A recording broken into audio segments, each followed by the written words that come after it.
Welcome. Today I'm going to talk about how I made a down jacket.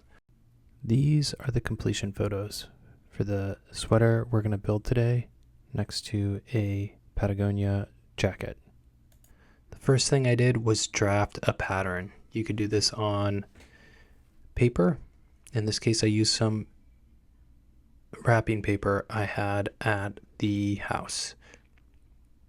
But if you've never drafted a pattern before, hopefully you can find someone who has. That is what I did. I found an expert to help me draft the pattern. So I started with the arms, then I did the back.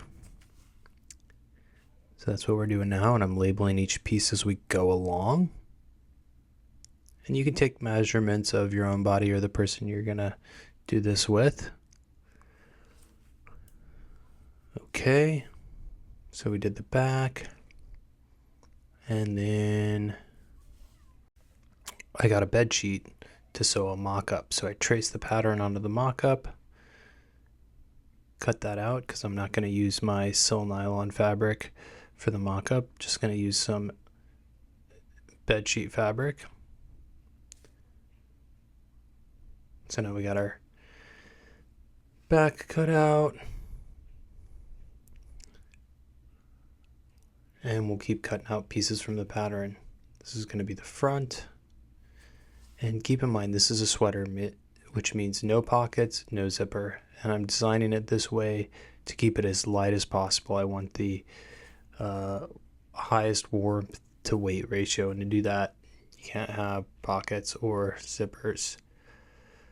And notice how we've folded the pattern in half when we've traced it on the paper. We do that, right? Think origami, so that both sides are the same down the center line, and you only have to cut it once.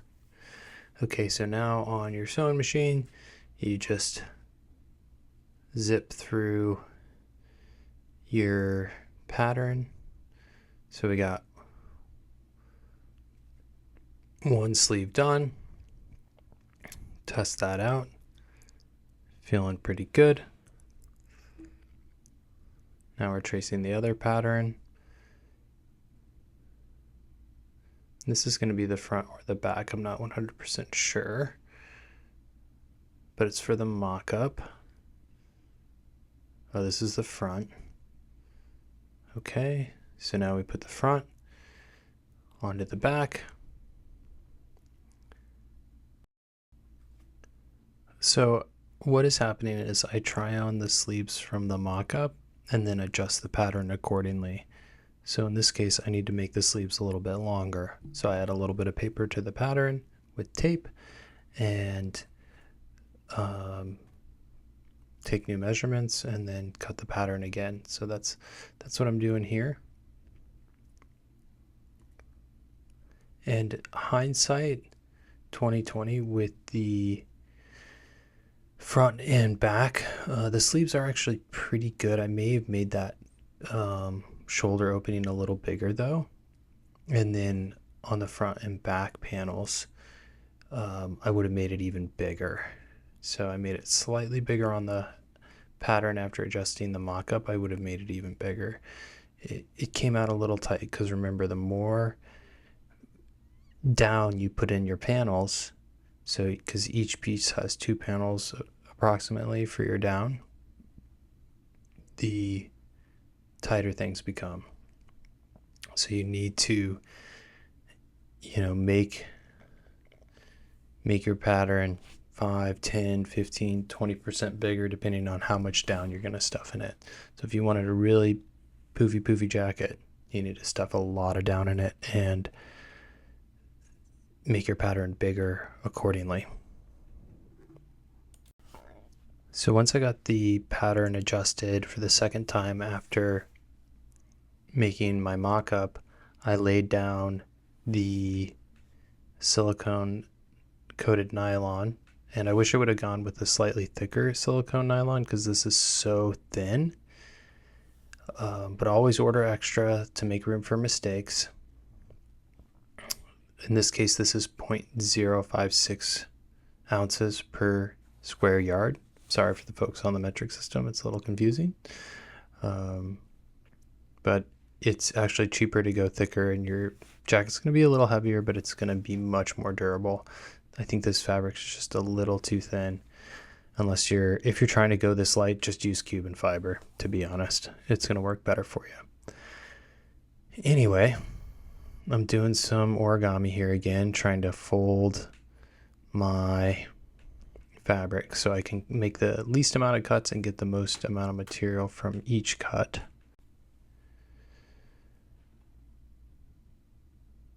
So that's what I'm doing here. And now we got the back panel, and it's folded in half, and we need the pattern's folded in half, but also the fabric's folded in half, and we need 2 pieces. So we want to make 1 cut for those 2 pieces for the back panel. So we folded our Silnylon accordingly. And if you have the fabric clips, I was just using paper clips while mine came in the mail. Just use those. And here we go, cutting those armholes out, which I wish I would have made a little bit bigger. And I will in my next one. So of course we're labeling the 2 back pieces as we go along, clipping them together as we go along. And now we got that piece of the pattern cut out on the fabric we're going to use for the final product. And we can just go to the next one in the sequence. All right, so now it's time to cut out a sleeve. So we're going to do that.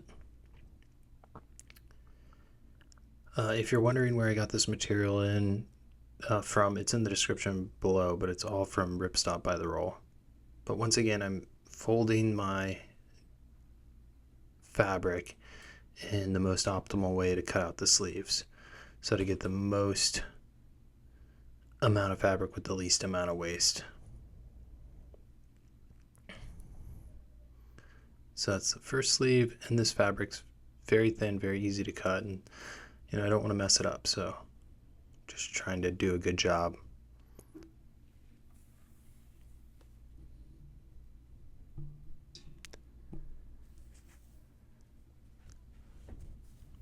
Now we got our proper clips, or the smaller ones. They're not made for hanging clothes, they're made for pinning fabric. And we're committing to cutting the first sleeve, I believe.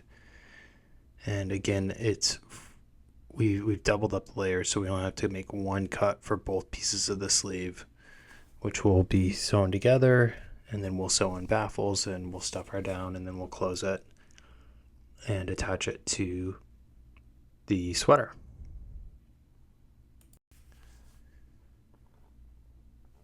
So I'm still trimming out these sleeves, and my friend and helper is helping me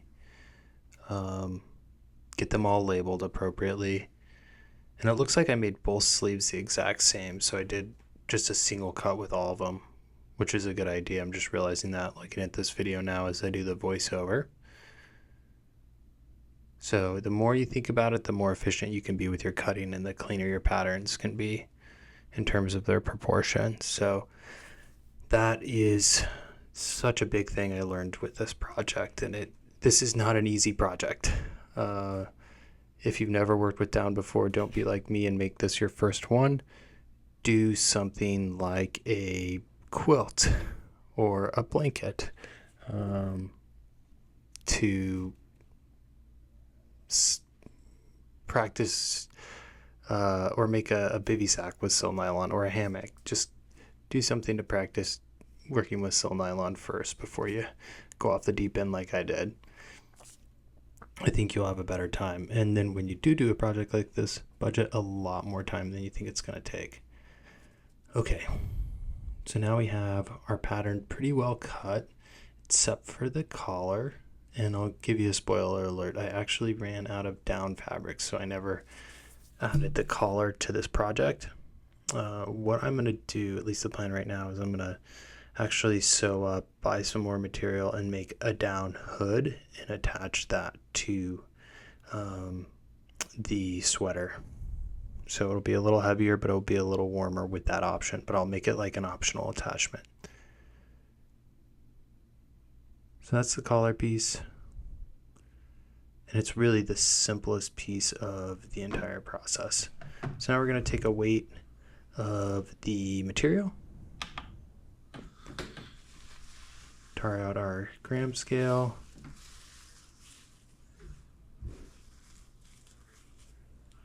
and we are at 222 grams of material weight for the pattern, including the collar, which didn't actually go on it, or 226. And if you're making a down jacket or a down material, part of the equation is weight, not just comfort. So here's our 3 ounces of down. We have 2 packages of these. So one gets us to 600 grams and the other one gets us to just under 1,000, which is just under 2.2 pounds. So that just gives us an idea of where we're going with our weights. Oh, looks like we were on, sorry, we weren't on grams. We must have been on,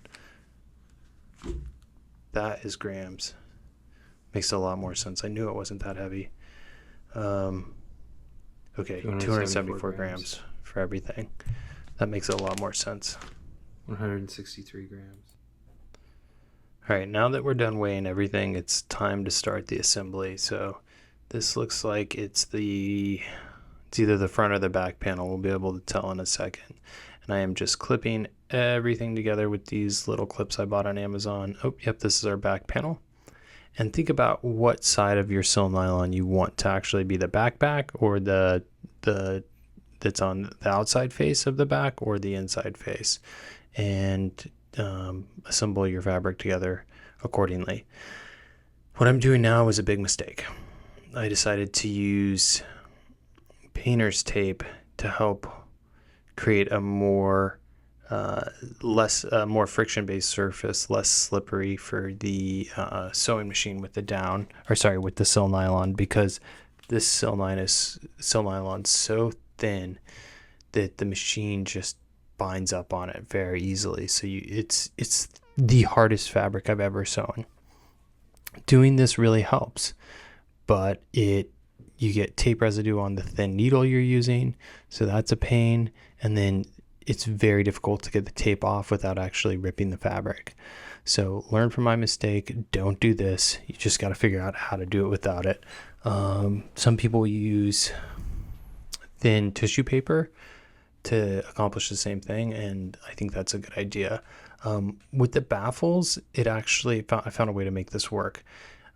I taped these straight lines across the back panel, and then I didn't actually sew on them, but I put the foot on the just on the tape side and then sewed directly through the nylon, and that way I could peel them off without too much trouble. So this is the start of sewing the first panel, and I got like the green needle, but it's basically the smallest needle that's doesn't take too long to thread. And then I use just like standard thread. I didn't get any specialized thread. If you're watching this and you know of a better thread to use, please put that in the comments below. I don't pretend to be an expert, but I do try and get a little bit better with every project I sew up. Another helpful tip is to buy extra fabric and sew like a pillowcase, or just practice sewing and getting your sewing machine dialed in terms of stitch length and just machine settings while you're using this fabric. This is a scene where you can see me sewing on the tape without sewing through the tape, and that worked really well. I had no problems with the back sewing these baffle lines in with this method. It worked.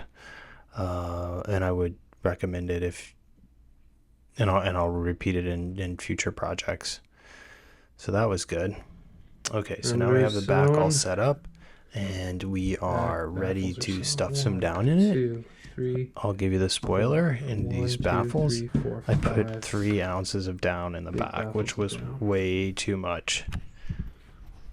So to stuff the down, I set up a tent without the rain fly, put down a foam pad, and then I used this bottle, cut off the bottom of it, plastic bottle that fits in the baffles, stuff my down into the bottle like that, and then put the bottle in the baffle and then use the stick to push the down out of the bottle through the top of the bottle, just like you saw there. And that baffle has way too much down in it. You don't know what you don't know. So less is more. As you can see, I had to take some out. With a jacket, if you've never done it before, it's easy to overstuff. So as you can see, that 3 ounces goes pretty fast, and I'm on track to look like the Michelin Man wearing this down sweater. You can make a good sweater with just 3 ounces for everything. So this is definitely going to be heavier and warmer and on track to be 70% down by weight. Okay, so now that those baffles are stuffed, we just need to sew them in. So now we're just going to close them off by sewing in the opening side of our back panel. And now we are one step of the way closer to being done, and it's time to clean up and have dinner and spend some time with the family before getting back to this project on another day. All right, once I finished the back panel, I moved to the front panel, and it doesn't look like I filmed sewing the perimeter 3 sides. So we're just going to have to start on the first parts of the baffle. And I did a 2-part baffle, which you'll see later on. But right now what's relevant is these straight lines across the chest area, which are going to be the core part of the first part of the baffle. So one of the things that happened while I was sewing the baffles in is the bobbin area bound up the fabric, damaged it. We got off track, so I had to de-stitch that, and then there's this big line of holes on the fabric. So what I did to fix that is I put in a Cuben fiber patch. So this is very thin Cuben fiber, the thinnest they make, and I'm just putting a square of it on this 2-sided transfer tape. And I did the same thing with the thicker piece. However, for this patch, I'm using the thin piece. So then we use the 2-sided transfer tape just to transfer the Cuben fiber onto the Silnylon. That's our big patch. And we cut out another one and put that on. So we're adding weight, but this is the best way to fix the, what would become a big tear in the fabric of the jacket from the sewing machine air. So live and learn. Best way to prevent this is to use thicker Silnylon. Don't go with the thinnest they have for applications like this. Otherwise it gets expensive. And since I had the Cuben out, I went ahead and did some gear repair on this backpack and just put a thick sheet of Cuben fiber on the back of it. So there's a little bonus for you. And I haven't tested this yet, but I think it will. It's not a multi-year solution, but definitely get, hopefully 500-600 more miles out of this pack by using a strategy like this to improve its strength. So now it's time to resew this problem baffle, which is what we're doing here. And I'm just trying to be as careful as I can with it and get it right the first time. And it worked out. Got it right. Looks good.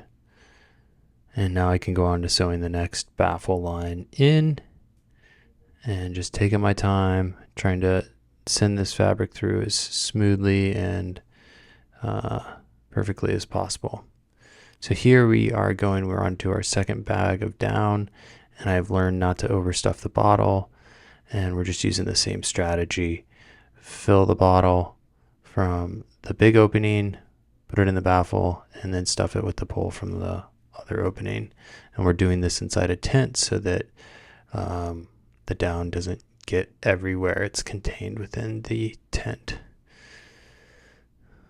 And because we're going to have two baffles down the line, you can see we're pushing that down, measuring the middle mark, putting another piece of painter's tape down, and now we're going to sew this baffle down. This is where the zipper would be on a jacket because it's a sweater, and we're going for the lightest amount of material to down, so we have the warmest product possible. We just put a seam down this. And in theory, I could have not put a baffle here. I chose to do it because the timber made down jackets look like this, and I was just basing this design off the picture they have on their website. I would have bought their down jacket, but they're just such a cottage spot that I couldn't do the 12-week wait. My trip was like 1 month out. I'll put a link to their website below though, so if you want to just buy from them, do it, as well as a link to the down jacket indicator. It'll be in the description. So now that that's done, we're ready to sew the seam in, and I got plenty of clips on this to hold the down in, and that's what we're doing here. And once this is done, the front and back panels will be complete. Pretty exciting. The crux of this material in this project really was sewing the Silnylon in a way that didn't bind up this sewing machine. And that's why I'm showing this segment in real time, not time lapse, so you can see a little bit of what that looks like when I'm closing a baffle up. So I got my clips in, which fold the fabric over itself, and now I'm just sewing a simple line down the fabric to close the baffles, and I'm just going a little bit at a time, trying to keep the speed of the needle going up and down through the fabric very steady as I just go baffle by baffle, segment by segment. Slow and steady wins the race.